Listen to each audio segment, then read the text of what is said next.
திருத்தணியில் அரசு பள்ளியில் 10, 11, 12ஆம் வகுப்பு மாணவர்களுக்கான சிறப்பு வகுப்புகளை ஆய்வு செய்த மாவட்ட ஆட்சியர் பிரதாப், தமிழ் பாடத்தில் கூட தேர்ச்சி பெறாதது ஏன் என ஆசிரியர்களிடம் சரமாரி கேள்வி எழுப்பினார்.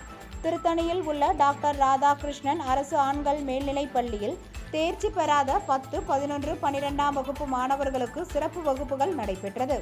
இந்நிலையில் திருத்தணி தாலுகாவில் தமிழக அரசின் திட்டமான உங்கள் ஊரில் உங்களை தேடி என்ற திட்டத்தின் கீழ் ஆய்வு செய்த மாவட்ட ஆட்சியர் பிரதாப், ஏன் மாணவர்கள் குறைவாக வந்துள்ளனர் என பள்ளி தலைமை ஆசிரியர் பாலகிருஷ்ணனிடம் கேள்வி எழுப்பினார்.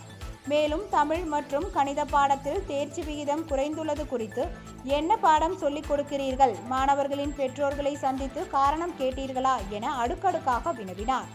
அப்பொழுது பள்ளியின் தலைமை ஆசிரியர் அறைக்கு ஆசிரியர்களையும் பள்ளியின் தலைமை ஆசிரியர் பாலசுப்ரமணியத்தையும் அழைத்து சென்று மாவட்ட ஆட்சியர் பிரதாப், தேர்ச்சி விகிதம் குறைந்து போனதற்கு என்ன காரணம் என்று கேட்டால் உங்களுக்கு கூற முடியவில்லை என்றார்.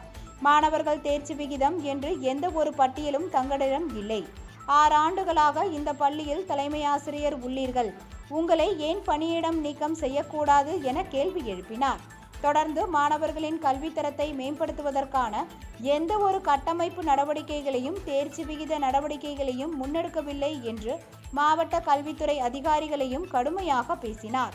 இதனைத் தொடர்ந்து திருத்தணி நகராட்சியில் அரசினர் பெண்கள் மேல்நிலைப் பள்ளியில் ஆய்வு செய்த மாவட்ட ஆட்சியர் பிரதாப்பிடம் ஒரு மாணவியின் தாயார் இந்த பள்ளியில் அப்ளிகேஷன் வாங்குவதற்கு 50 ரூபாய் கேட்பதாகவும் ஏழைகள் என்ன செய்வது என கேள்வி எழுப்பியதால் அதிர்ச்சியடைந்த மாவட்ட ஆட்சியர் அப்ளிகேஷன் கட்டணமாக 50 ரூபாய் வாங்கப்படுவதை உறுதி செய்த அவர், பள்ளி திறப்பிற்கு முன்பு இவை அனைத்தையும் சரி செய்து தர வேண்டும் என்று அதிகாரிகளுக்கு உத்தரவிட்டார்.